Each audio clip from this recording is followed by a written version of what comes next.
11절의 말씀.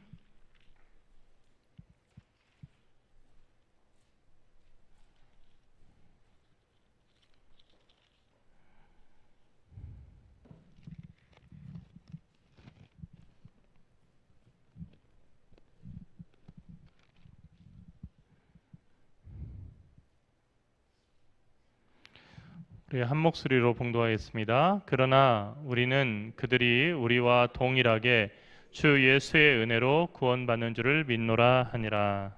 아멘.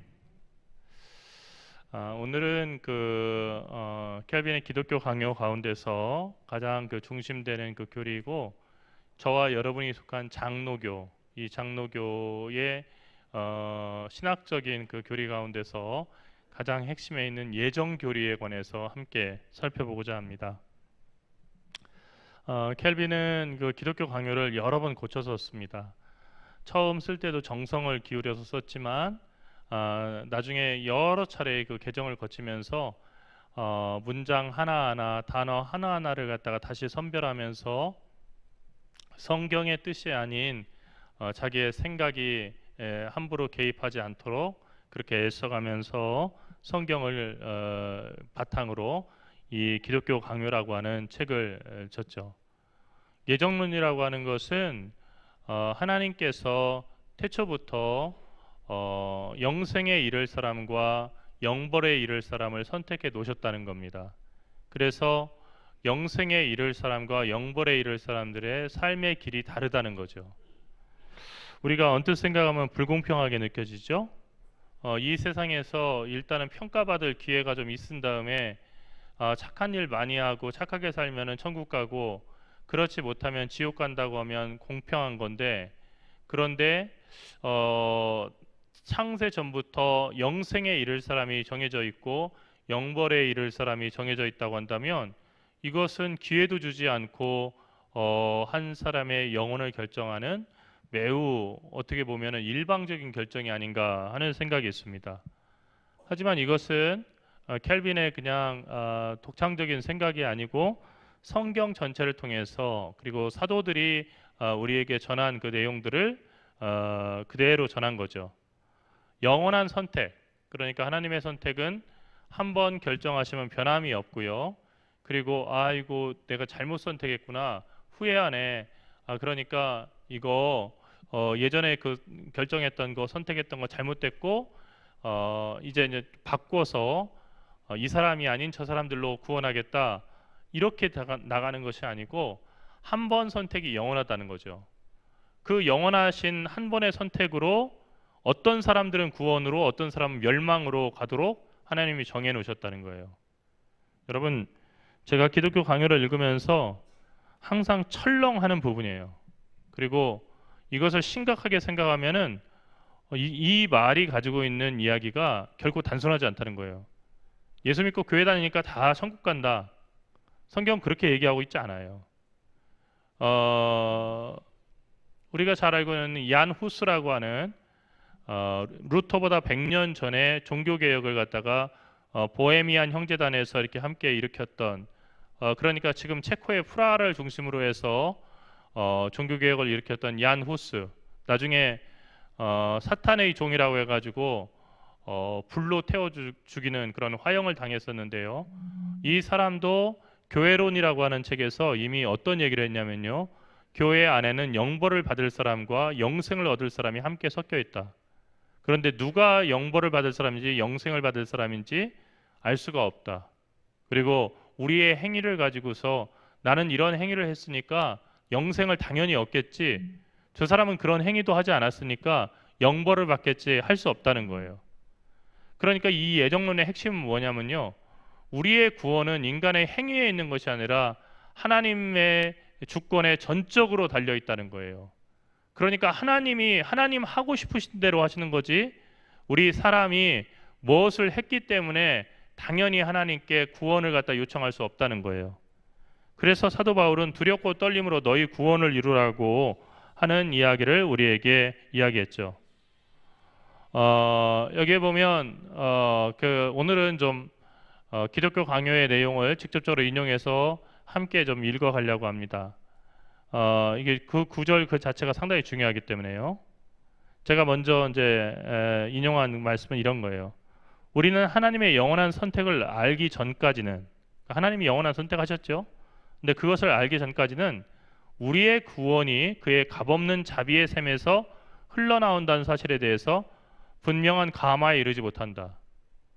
그러니까 영원한 선택을 알기 전까지는 그래도 내가 우리 집에 있는 다른 형제들보다는 교회도 열심히 다니고 헌금도 내가 많이 했어.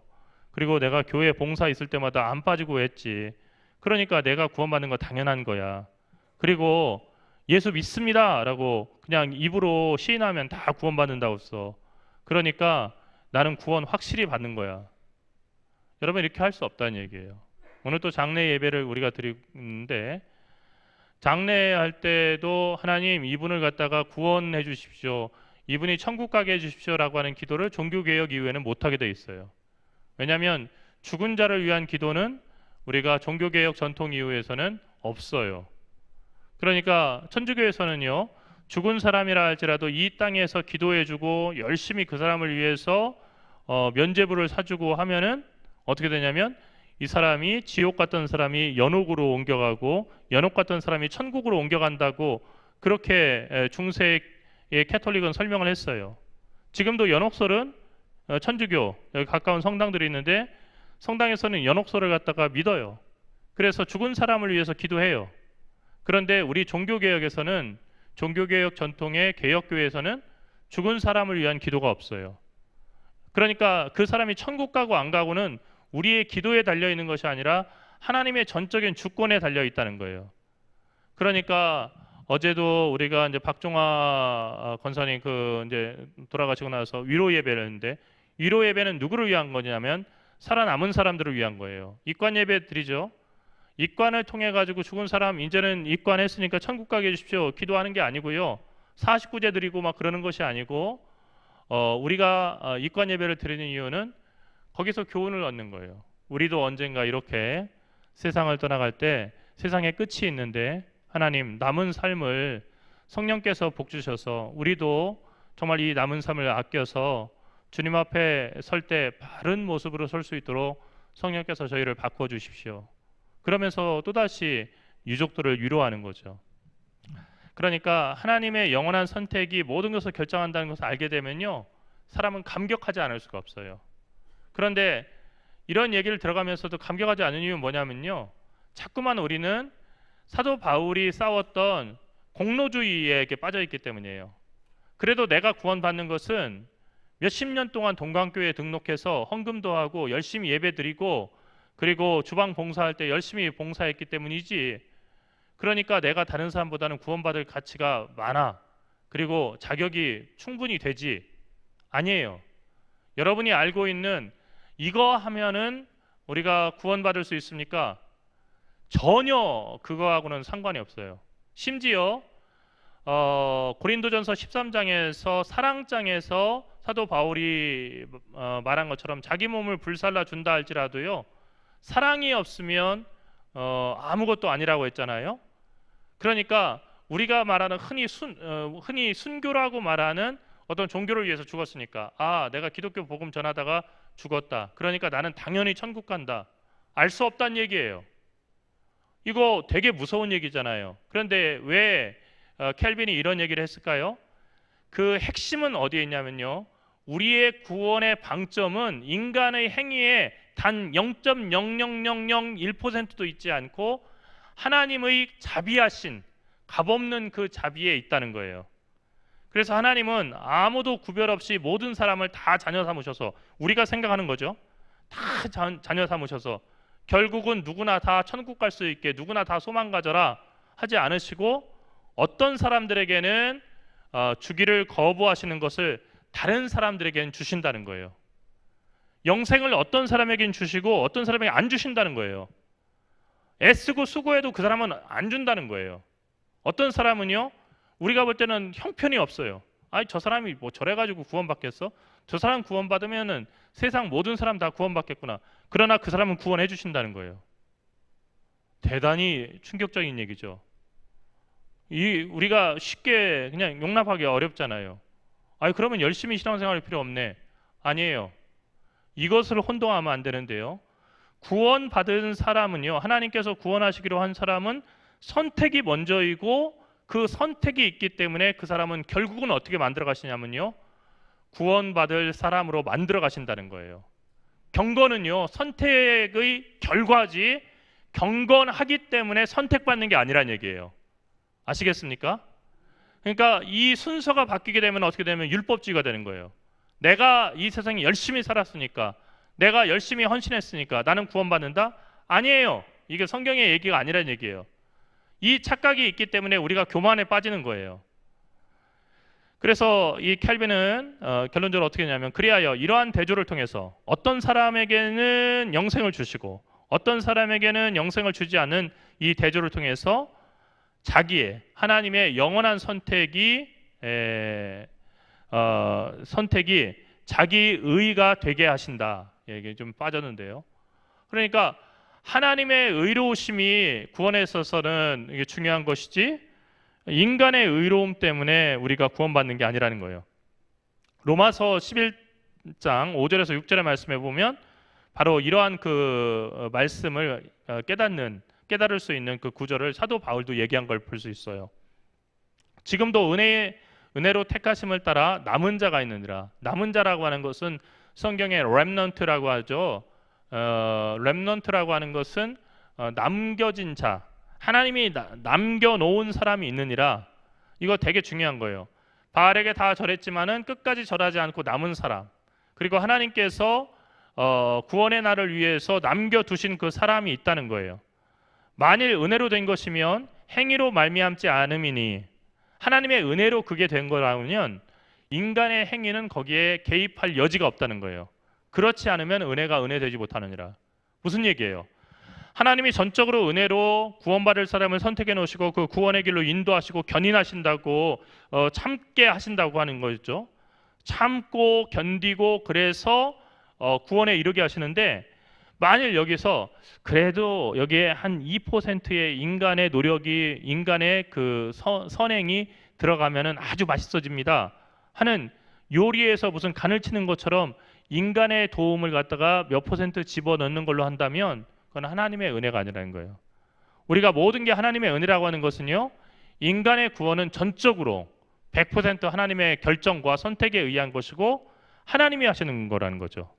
그래서 하나님은 스스로 작정하신 자들, 그러니까 무슨 얘기냐면요, 하나님이 이 사람에게 영생을 주기로 했어 라고 작정하신 사람들을 선택하실 때 그들의 행위, 그 사람들이 한 행위에 대해서는 완전히 무시하신다는 거예요. 그러니까 어떻게 된 거예요? 앞서 얘기한 것처럼, 야, 저 사람이 구원받으면 그러면은 다 구원받겠네, 이런 이야기가 통하지 않는 거예요. 그러니까 성경을 보게 되면 우리가 쉽게 이해할 수 있어요. 우리가 야곱의 그 삶을 이렇게 보면서, 야곱이 그 라반의 집에 가가지고, 외삼촌 라반의 집에 가서 양을 갖다 자기 거 만들기 위해서 알록달록한 그 나무를 갖다 무늬를 만들어가지고 건강한 양들이 물 마실 때면 그거 보여가지고 그거 보고 잉태하게 해서 자기 양의 수를 늘렸다. 유전학에선 전혀 그런 일이 일어나지 않아요. 양들이 무슨 무늬 봤다고 해서 얼룩무늬 되는 거 전혀 없어요. 또 팥죽을 팔아서 장작권을 샀다. 우리 대개 어떤 설교를 할 때 어떻게 하면 칭찬해요. 이렇게 하나님의 축복을 갖다가 사모하고 이렇게 귀했다. 근데 성경이 얘기하는 그게 아니에요. 나쁜 놈이라는 거예요. 아주 못된 놈이라는 거예요. 자기 형한테 팥죽 한 그릇으로 교활하게 그 장작권을 뺐었고요. 그리고 외삼촌네 집에 가서도 아주 그 사기꾼 기질을 갖다 버리지 못했다는 거예요. 그런데 야곱이 언제 정말로 변화됐습니까? 이스라엘로 변화됐을 때 야곱이 복을 받았어요. 야곱이 뭘 했길래 받았어요?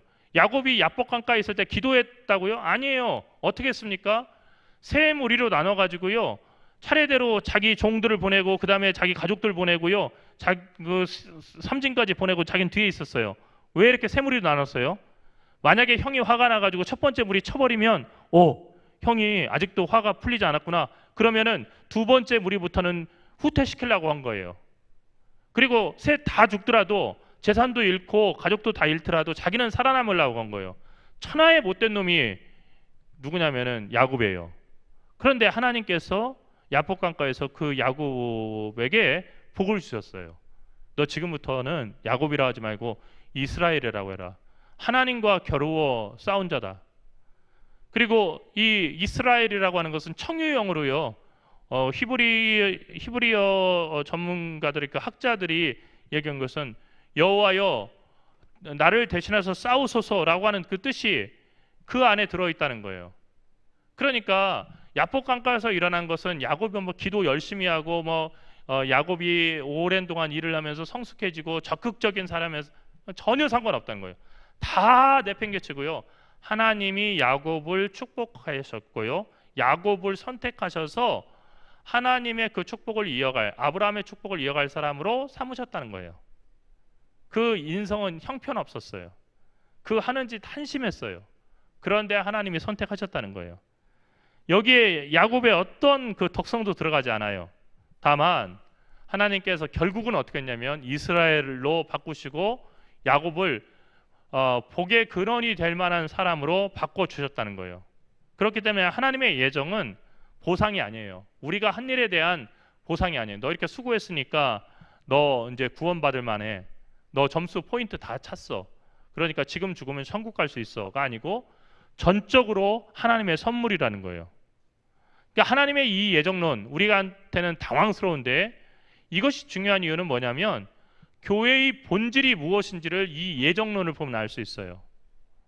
자, 베르나르두스라고 하는 교부는 이런 얘기를 했어요. 그렇지 않다면 교회는 피조물 가운데서 발견되지도 인식되지도 않았을 것이다. 왜냐하면 교회는 예정의 복된 품 안에, 그러니까 교회라고 하는 그 공동체는 하나님의 예정의 복된 품 안에 있고 동시에 비참한 저주의 무리 속에 놀랍게 숨어 있기 때문이다. 교회는요, 교회 자체가 구원받은 사람 100% 이루어진 게 아니란 얘기예요. 동광교회 다니고 있다고 하지만 여기 다니고 있는 사람들은 다 구원받은 사람입니다. 할 수 없다는 얘기예요. 그건 하나님만 아시는 거예요. 우리가 이거 했으니까 나는 이런 사람이니까 100% 나는 구원받은 사람이네 할 수 없다는 얘기예요. 자꾸 이단들은 확신을 물어줘. 구원받았습니까? 확신이 있습니까? 계속 물어보잖아요. 인간의 확신에 관한 부분도 아니에요.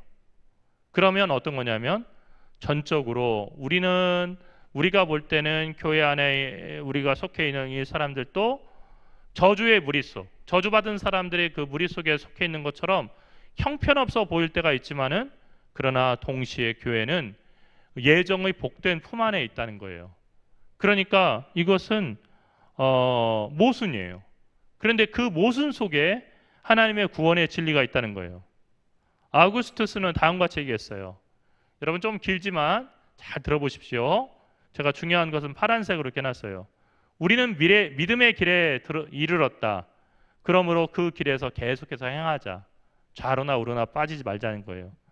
그것은 우리를 왕의 침실, 하나님의 침실로 이끌 것이다. 그곳에는 지식과 지혜의 모든 보화가 감춰져 있다. 우리 주님 그리스도는 가장 뛰어나고 가장 엄선된 자기의 제자들에게 어떤 반감도 갖지 아니하시고 내가 아직도 너희에게 이를 것이 많으나 지금은 너희가 감당하지 못하리라고 친히 말씀하셨다.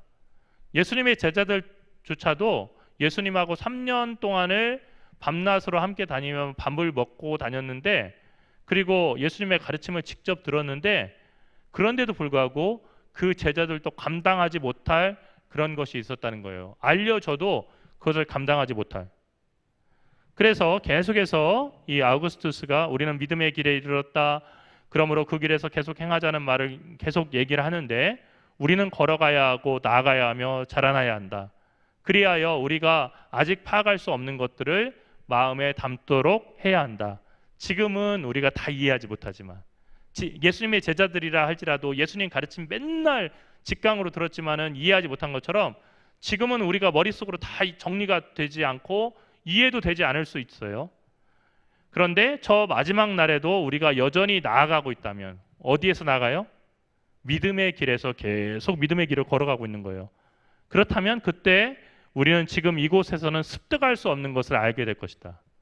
그러니까 언제 알게 되는 거냐면요. 하나님의 전에 섰을 때 모든 것이 분명해지는 거예요. 그리고 우리가 믿음의 길을 간 그 보람이 거기서 나타나는 거예요. 여기서 이렇게 나타나는 게 아니에요. 팡세를 지은 팡세, 파스칼이라고 하는 신학자가 그랬어요. 인생에서 최고의 도박 중에 하나가 뭐냐면요, 하나님이 계신가 계시지 않은가. 그런데 계시다는 쪽에 걸으라고 했어요. 왜냐하면 계신 줄 알았다가 안 계시면은 야, 안 계시네 하고 실망하면 그만인데요, 안 계시네 쪽에 걸었다가 계신 거예요. 그리고 심판하시는 거예요. 그러면 이거는 어떻게 수습할 수가 없잖아요. 계시네 해가지고 그냥 하나님 계시니까 내가 정말 이 세상에서 하나님의 뜻대로 살아야겠다 하면 이 세상에 살면 덕성이라도 이렇게 있고 의미가 있는 건데, 하나님 안 계셔, 나는 보이지 않으시는 믿지 않아 했는데 나중에 덜컹 하나님이 나타나셔가지고 내가 없다고 하면은 그때 가서는 어떻게 할 수가 없다는 거예요. 그래서 도박이라고 한다면 이왕이면 하나님이 계시다는 쪽에 걸으라는 거예요. 어쨌든 우리가 믿음의 길을 걸어가게 되면요, 지금은 이해할 수 없겠지만 그때는 알게 된다는 거예요. 이게 중요한 거죠. 그러면 우리는 어떻게 이 분명하게 알 수 없는 어려운 하나님의 그 예정에 관해서 알아야 되냐? 그것은 우리 교회가 항상 강조하는 것처럼 성경의 울타리 안에서 절제된 지식을 추구해야 된다는 거예요. 그러니까 다른 사람이 뭐라고 하든, 그리고 세상이 뭐라고 하든 그걸 중요하게 생각하는 것이 아니고 자기의 마음과 귀를 온통 하나님의 말씀에다가 집중시켜서 하나님의 말씀을 두려워해야 한다는 거예요. 근데 하나님 말씀 두려워한다는 것이 두려우니까 멀리하는 거 이런 게 아니에요. 다이너마이트 두려우니까 다이너마이트 집안에다 들여놓겠어요? 아이들이 다이너마이트 가지고 놀면 어떻게 했어요? 깜짝 놀라가지고 경찰에다 신고하고 빨리 그 다이너마이트 치우도록 할 거 아니에요? 애가 뭐 거기서 나이타를 가지고서는 다이너마이트 가지고 놀면은 어떻게 했어요? 집 다 날아가는 거죠. 근데 그렇게 말씀을 생각해서는 안 되고, 삼가라고 하는 것은 함부로 말씀을 해석하거나 함부로 그냥 그 말씀을 가볍게 여기지 말라는 얘기예요. 두려워하는 마음을 가지고 그 말씀을 대하라는 거죠. 이것은 무지하고는 다른 거예요. 그러니까 성경을 읽지 않아서 아유 성경 말씀은 대단한 거니까 내가 함부로 읽으면 안 되나 봐. 그러면 그냥 설교 시간에 일주일에 한 번 아니면 한 달에 한 번 설교나 듣고 내가 그냥 모른 채 그냥 가는 게 낫겠어. 이건 무지예요. 성경 말씀에 무지하면요 엉뚱한 길로 가게 돼 있는 거죠. 여태까지 얘기한 것을 이렇게 듣게 되면은 예정 교리는 상당히 위험하지 않은가 하는 생각을 할 수 있어요. 그런데 예정 교리를 제대로 이해하게 되면요, 하나님은 지금 이 빠작거리고서 걸어가는 이 애기들 이만한 때 참 귀엽죠. 기저귀 이렇게 잔뜩 저기 해가지고 엉덩이 빵빵 해가지고 엄마 옆에서 걸어가는데 혼자는 못 걸어가고 손을 붙잡으면 겨우 걸어가는 것처럼 엄마가 어떻게 해요? 이렇게 옆으로 기울이기도 하고, 그리고 빨리 끌고 가지 않죠. 질질 끌고 가는 거죠. 엄마 속도대로 하면요. 애기 속도에 맞춰서 엄마가 옆으로 몸을 숙이면서 보폭과 속도를 맞춰서 애기하고 함께 가는 거예요. 근데 예정 교리라고 하는 것은 바로 하나님께서 우리를 구원하시기 위해서 보폭과 속도를 맞춰주시고 눈높이를 맞춰주신다는 거예요. 그러니까 하나님의 정의라고 하는 그 관점에서 사람들을 판단하면은 우리 가운데서 구원받을 사람이 아무도 없기 때문에 우리의 행위와 상관없이 하나님의 영원하신 선택에 의한 자비로 우리를 선택하셔서 우리를 구원받게 해주신다는 거죠. 이 선택에는 공로에 대한 그 예지가 종속되지 않아요. 그러니까 무슨 얘기냐면 이 얘기 되게 복잡하죠? 어떤 얘기냐면요, 이 사람이 앞으로 선한 일을 행할 거야를 하나님이 미리 아시고 그래서 선택했다라고 얘기하는 것은 틀린 얘기라는 얘기예요. 예정에 따라서 하나님은 어떤 사람들은 선택해서 자녀 삼으시고 생명의 소망에 이르게 하시고, 어떤 사람들은 판결하셔서 영벌에 이르게 하시고 영원한 죽음에 이르게 하시는데, 그것은 사람들이 앞으로 이렇게 될 것이야, 저 사람은 예수 믿으면은 이렇게 좋은 사람이 되겠지를 아시고, 저 사람은 예수 믿어도 나쁜 사람이 될 거야를 아셔서 그런 것이 아니고, 예정은 하나님의 자유하고 영원한 작정이라는 거예요. 그냥 저 사람을 불쌍히 여기기로 결정했고요, 저 사람을 구원하기로 하나님이 선택하셨기 때문에 그 사람을 갖다가 영생으로 인도하신다는 거죠. 그래서 켈빈은 그런 얘기를 해요. 하나님이 자기의 선물들로 장식해 준 사람들은 그것들에 대한 공로가 자기들에게 없었음과 그러니까 그 선물, 영생을 받을 만한 공로가 자기 없어요. 그것과 실로 거룩한 조상 야곱 자신에게도 그 자신과 그 후손들이 그 대단한 영예를 얻기에 걸맞을 정도의 덕성이 갖춰져 있지 않음을 알고 있었기 때문에 앞서서 얘기한 거예요. 야곱은 사기꾼이고 못된 사람일 뿐이지 뭐 그게 신앙의 태도라고 하는 거 없어요. 뭐 야곱의 이야기 보면 거기서 야곱이 기도하면서 하나님께 막 정말 내가 이 고난을 참게 해주세요 그 인내하면서 없잖아요. 전혀요. 어떻게든지 재산을 불릴까 사람 속이는 데 능했던 사람이에요. 그러나 하나님께서 그 야곱을 은총으로, 우리가 이해할 수 없는 은총으로, 에서가 뭐 특별히 악한 일을 더 한 것도 없었어요. 에서가 무슨 바알신을 섬겼다는 얘기가 나와요? 없어요. 그런데도 불구하고 야곱을 선택하셔서 우리가 이해할 수 없는 거저 베푸시는 사랑을 그 야곱에게 베풀어 주셨다는 거예요. 그러니까 하나님께서 그렇게 선택하신다는 거죠. 그러므로 하나님은 아브라함에게서 난 동일한 혈통 가운데서 어떤 사람들은 물리치셨지만은 다른 사람들은 교회 안에 남게 하셔서 교회 안에서 양육되게 하시고 그리고 자기 자녀들의 무리 가운데 계속해서 두셨다는 거예요. 지금도 역시 마찬가지죠. 하나님의 그 선택, 이렇게 보면은 하나님이 무슨 자격으로 우리를 갖다가 영벌에 이르게도 하시고 영생에도 이르게 합니까? 너무 불공평하지 않으십니까? 근데 그 자격은 하나님이시기 때문이에요. 천지를 창조하시는 하나님이시기 때문에 하나님은 선택하실 수가 있어요. 예, 우리가 그 추수마당에서 알곡과 쭉정이를 갖다가 뭐 키로 이렇게 알곡과 쭉정이를 갖다가 그 키로 저기 하듯이 그런 그 표현이 성경에 나오는데요. 어떻게 하냐면 이 팔레스타인의 농사법은 이런 거예요. 곡식을 다 추수해 가지고요. 거기에 그 껍데기들, 쭉정이들하고 먼지 이런 것들을 하고 알곡을 어떻게 하냐면 저렇게 저런 뭐라고 하죠? 저 갈퀴죠. 갈퀴 같은 걸로요. 그냥 계속 이렇게 바람 부는 데도 날리는 거예요. 그러면은 그 곡식은 알곡은 무거우니까 밑으로 떨어지고요. 그리고서 이 쭉정이들이나 아니면은 먼지 같은 것들은 다 날아가 버리는 거예요. 이 하나님의 선택은요. 차별이 없는 은혜를 베풀어 주시는데 모든 사람들을 전부 효과적으로 선택하시는 것이 아니라고 했어요. 하나님의 은혜가 차별이 없다는 것은 우리가 생각하는 것처럼 모든 사람들 다 결국은 다 합격 이게 아니란 얘기예요. 하나님의 그 선택이 차별이 없다는 것은 이방인이고 유대인이고 구별하지 않고 하나님을 선택하신다는 의미에서 그렇다는 거예요.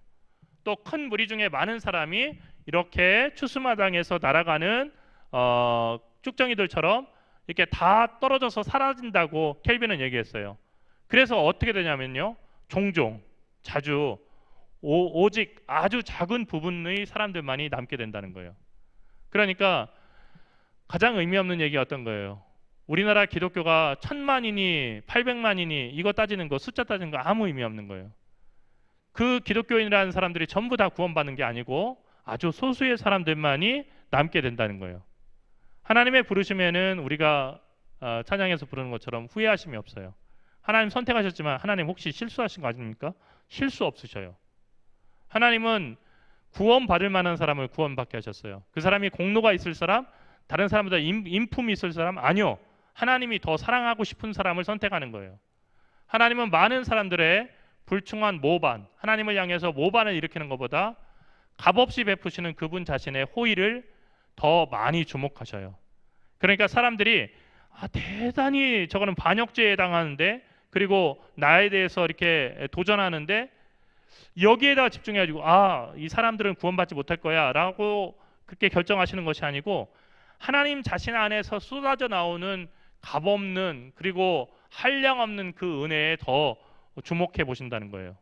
그래서 어떤 사람들은 단번에 취하셔서 구원에 이르도록 하시고 어떤 사람들은 멸망에 내맡겨 두고자 원하셨다는 거죠. 그 하나님의 선택은 앞서 얘기했던 것처럼 의롭고 나무랄 데도 없고 불가해한, 우리는 이해할 수 없는 심판이에요. 그러니까 이 예정론이라고 하는 것은 수학 법칙처럼 우리에게 쉽게 이해되는 건 아니에요. 그리고 우리의 머리에 이해된다고 해서 그것이 반드시 진리는 아니에요. 예컨대 나쁜 일은 우리의 머리에 다 이해가 돼요. 도박장에서 사람들을 속이는 도박꾼들은요, 자기 머릿속에 이해되는 방법을 가지고 사람들을 속여요. 하지만 그게 선한 건 아니죠. 다만 이 하나님의 선택에서 우리가 생각할 것은 저주에 넘겨진 사람들에게는 생명으로 들어가는 길을 하나님이 차단하신다는 얘기예요. 그 사람이 아무리 애써도 그 생명으로 가는 길을 걸어가지 못한대요. 그리고 하나님께서 택하신 사람들에게는 소명과 칭의를 허락하셔서 그 사람에게 소명을 주시고요, 그 사람을 의롭다고 하셔서 그들을 선택하신 것을 인쳐주신다는 거예요. 이마에다 표시를 해주시듯이 그 사람들을 하나님의 택함 받은 자라고 하는 것을 인정해 주신다는 거예요. 그런데 버림받은 사람, 영벌에 처할 사람들은 자기의 이름에 대한 지식이나, 그러니까 하나님의 이름에 대한 이름을 알고 하나님의 영, 성령에 의해서 성화되는 것을 차단하신대요. 그러니까 나도 예수 믿고 나도 좀 성령에 의해서 성화되기를 원합니다 한다 할지라도 하나님은 차단하신다는 거예요. 자, 이렇게 본다면 예정교리는 우리에게 잘 이해되지 않고 되게 두려운 얘기예요. 우리 중에 누가 구원을 받았는지 어떻게 알 수 있어요? 그래서 이단들은 이것을 이용하는 거예요. 이것만 하면 구원받은 거 확실하다, 그렇게 얘기해 주는 거예요. 그리고 14만 4천 명이라고 하는 숫자, 그 등록번호만 받으면 구원받은 사람이 되는 거다. 근데 사실은 그 얘기는 전부 다 거짓된 얘기예요. 알 수 없는 얘기예요. 우리는 알 수 없는 가운데서 가는 거예요. 사도 바울은 우리가 머리에 수건을 쓴 것처럼 그렇게 간다고 했어요. 지금도 성지순례를 가면 바람 속에 모래가 아주 자지다는 모래가 이렇게 섞여 있어요. 그래서 요르단 같은 데 가서 사막 체험, 광야 체험을 할 때요, 김밥 같은 걸 싸가지고 가면은 도시락에서 열어서 밥을 먹는데 으그적해요. 거기에 아주 보이지 않는 모래가 공기 중에 섞여 있어가지고 그 김밥에 이렇게 씹히는 거예요. 그래서 사막에 사는 사람들은 보면은 항상 이 코하고 입을 갖다가 수건으로 가리고 다니는 걸 보게 돼요. 근데 남자들이 사용하는 그 수건은요, 보면은 겉에서 볼 때는 이렇게 두툼한 그냥 수건 같은데 그거 쓰고 앞을 봐도 다 보여요. 다만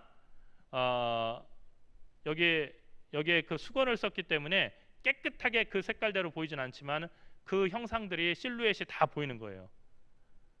그래서 그 수건을 쓰고 살아갈 수가 있어요. 근데 사도 바울이 어떤 얘기했냐면요, 지금은 우리가 수건을 쓰고 보는 것 같다고 했어요. 그런데 머리에 수건이 벗겨질 날이 오면은 그때는 밝히 보게 된다고 했어요. 하나님은 하나님의 크신 은혜로 구원받을 사람들을 선택해 주셨어요. 천국에서 감사가 넘치는 것은요, 하나님, 내가 이 세상에 수고 많이 했고 내가 구원받을 만한 일을 해가지고 여기 천국 합격한 것을 감사드립니다 하는 것이 아니고요, 사람들이, 천국에 있는 사람들이 감격하는 것은 나는 도저히 이 천국에 올 사람이 아닌데, 그리고 하나님의 의로우신 심판을 통과할 사람이 아닌데 하나님의 자비하심으로 그 심판을 통과하게 하셨습니다. 그러니 너무 감사합니다 하는 감격에서 나오는 찬양만이 천국에 있다는 거예요. 우리가 예정교리에 대해서는 우리가 몇 주 더 살펴보게 될 거예요. 기도하겠습니다. 사랑하신 하나님, 은혜와 사랑을 감사합니다.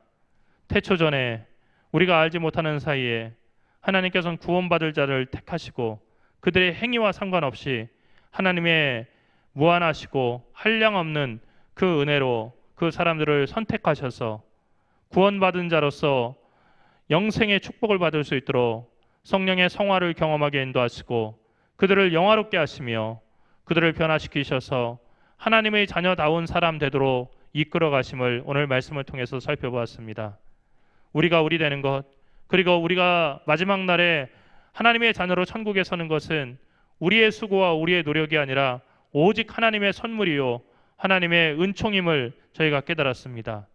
두렵고 떨리는 마음으로 우리의 구원을 이루어갈 수 있도록 인도하시고 하나님께 주목해서 하나님의 말씀 가운데서 오늘 또 택하신 백성들을 부르시는 주의 음성 듣게 인도하여 주시옵시며 그 백성들에게 영생의 길로 인도하시는 하나님의 그 지혜에 감탄하며 순종하며 주님에게 주님을 따라갈 수 있는 저희들에게 인도하여 주시옵소서. 오늘 또 구원받은 자를 지켜주시고 또한 구원받은 자를 선한 길로 인도하시는 사랑하신 예수 그리스도의 이름으로 간절히 기도드리옵나이다. 아멘.